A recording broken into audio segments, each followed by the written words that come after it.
Hey guys, Drifter here. Today I want to talk to you about the new loot and gear that was added to Modern Warfare Remastered, how it works, how to unlock it, how to get the melee weapons, if it changes the game, if it's good, bad, and ugly, opinion and facts mixing together.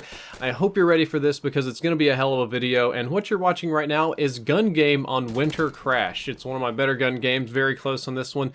I have a lot of questions about gun games. I know the guns cycle through sets alternatively. Instead of doing all pistols and then all SMGs, it'll go pistol, SMG, sniper, assault rifle, and then it'll go back to pistol, SMG, sniper, assault rifle. So you do one weapon from each set, kind of out of order, so you have to cycle through. And the final one, I believe, is an RPG and then the shovel. It's a little bit weird because you don't get any perks in this mode, so the guns perform very differently without stopping power. Most of you are very used to having them without stopping power. I almost wanted to make it like default with stopping power because some of them just feel really strange without it. But let's talk about the loot system. A new loot system has been added to Modern Warfare Remastered that obviously was not in the original game, and it's very similar in function to the Infinite Warfare loot system. It uses COD points as their base currency, and it's something that I was legit terrified of at first. I didn't even know what to say when I heard that I was going to be playing with Modern Warfare Remastered with new loot weapons. Like, I almost fell over on the floor and was just like, just send me home. I don't even want to be here. This is awful. But I decided to go check it out, ride it through, and I kind of like it now. I think it was actually a good addition to the game, and you guys are going to want to put me on blast and like, but Drifter, it's ruining a classic game, and why do you support this loot system and not the IW one? And that's because all items are cosmetic only, or they're melee, and the melee works just like the regular melee with nothing goofy, and you don't have to put it in a special slot or anything so people don't run around with melee weapons like idiots.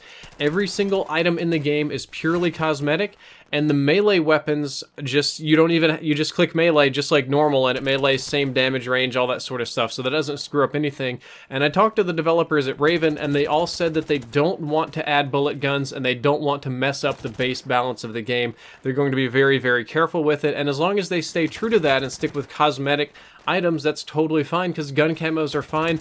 And to be honest, the gun kits are pretty cool looking. So the melee weapons replace your knife during the normal knifing animation. When you create a class, you now have an extra slot for your cosmetic knives, and you just, because in this game you didn't have to equip a combat knife, you just kind of always had it, so you'd click melee and insta knife people. So now you would just click melee and insta sword or insta ice pick them or something like that, and it's very simple. However, if you hold down triangle or Y, you can pull out the melee weapon and do a little flashy animation and then stab somebody and carry it around for a little bit. And I think that's probably the smartest implementation of melee weapons in a Call of Duty game. It's ultimately better than the Treyarch version, because Treyarch you had to equip it, but this one you've always got it, so you don't have to be at a disadvantage to have your cool melee weapon, and you don't have to like pull it out slowly in order to be able to use it. You can just use it on the fly or never use it, and it's totally fine. It also doesn't bother me as much in Modern Warfare Remastered because the game the time to kill is incredibly fast, and if you're getting stabbed, that's your fault. You're going to get stabbed anyway. But the knives, they don't knife faster, they don't have increased range or radius or swipe or anything. That works just like the normal knife. The gun kits also only modify looks, sometimes drastically, but it never changes the gun performance. And many of you might ask, but won't the look of the gun change the iron sights and stuff like that? Nope, they purposely left the iron sights intact so that even with a new gun kit, the scope, the iron sights, whatever on it is exactly the same, so you don't even get any sort of like ergonomic advantages with the weapon or anything like that. And the gun kits, by and large, look really cool. They change the looks of the gun. You've got the damaged AK, you've got the battle-worn G36, really cool looking Desert Eagles and M1911s, and they're worth collecting, and they don't really hurt me if I'm on the receiving end of it because they're cosmetic. The rest of it's just reticles, player cards, emblems, and in-theme character customization. There's character customization, but it's all actually Modern Warfare themed. It's not samurai. It's not goofy stuff. It's not, let's do the nay and the whip. There's no, taunts or themes. It's just like you can choose your type of camo, albeit Russian or American. You can choose to have a gas mask or not. You can choose your player's looks and things, but it doesn't affect in-game. It doesn't change hitboxes or anything.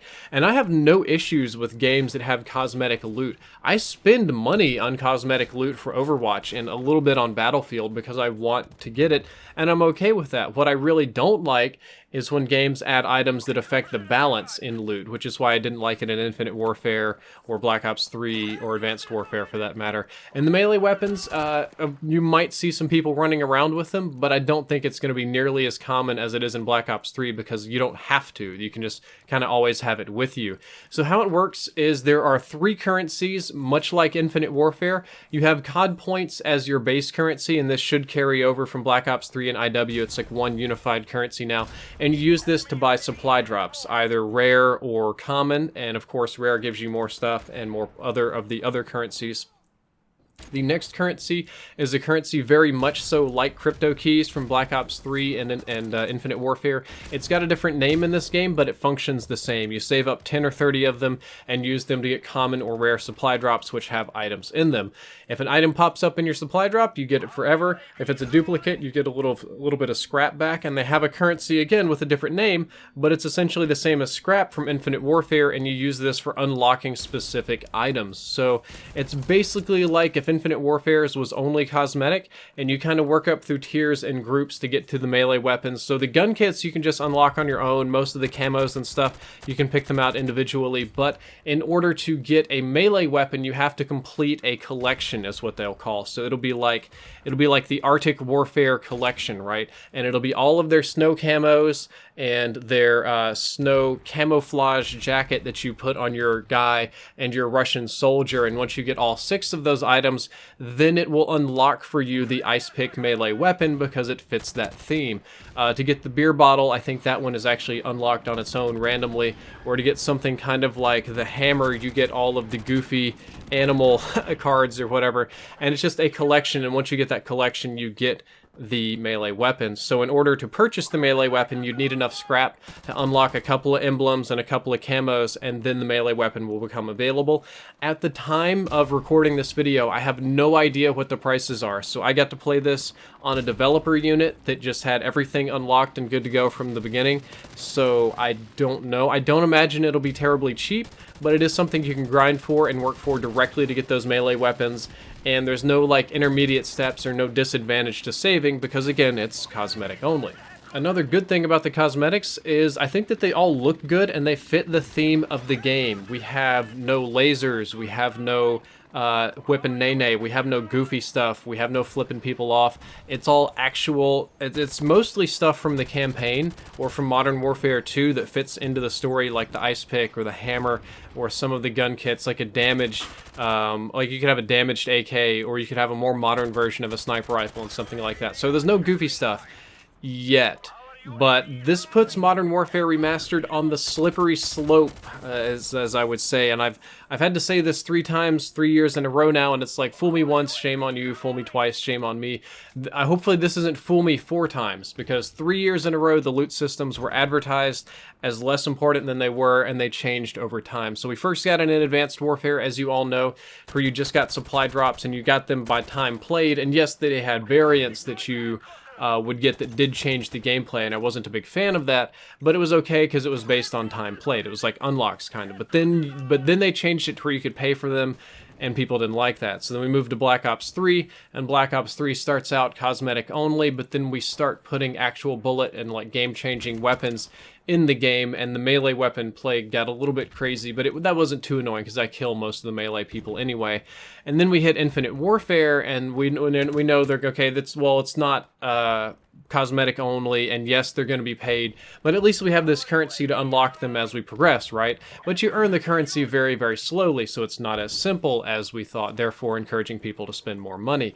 And now comes the system in Modern Warfare Remastered, which I'm currently praising and saying, yes, this is cosmetic only, it's great, I like it, it's all in theme. And then 3 months from now, they could turn around and be like, yeah, we're going to add a whole bunch of new guns that change the balance, and our guys are going to do backflips, and they're going to wear Pokemon hats and like goofy stuff like that. And that would really ruin Modern Warfare Remastered. So if Raven Studios / Activision keeps the loot system in this game as it is now, I think that'll be great. It'll be proof of concept that we can do cosmetic only, that we can do in-theme loot, like we can do loot right in the Call of Duty scene and make it good. But if they slip toward adding bullet guns that change the balance of the game, especially ones that are really advantageous to the players, or adding really goofy cosmetics, adding lasers or abilities and perks and new kill streaks and stuff like that, then it's going to end up ruining a classic game and going to be kind of awful. I mean, if we had COD Online, that might be considered a content pack, but in Modern Warfare Remastered, it would be considered ruining the game. But if their hand is forced by the powers that be to add more, bullet guns and change the game or whatever to sell more drops, at least they could add real life guns like the Galil or the TAR-21 or like a 44 Magnum revolver or a Spaz shotgun, PSG-1 sniper rifle, something realistic, something actual modern military, something that fits the theme of the game, and not like, check out our energy shotgun and the nail gun and things like that, which work better in Infinite Warfare and Black Ops 3, but would not work at all in Modern Warfare. I could probably handle like real life guns that perform similar to the ones in the game, but I couldn't handle a whole bunch of pay to win or like crazy stuff, because it would just ruin it. So Raven, if you're listening, if anybody at Activision's listening, if any of you in the community are listening and you care, please, Raven, keep it fair, keep it cosmetic, and keep doing what you're doing. Guys, I hope you enjoyed this video. I hope you learned something useful. If you did, don't forget to like, favorite, and subscribe. Drifter out.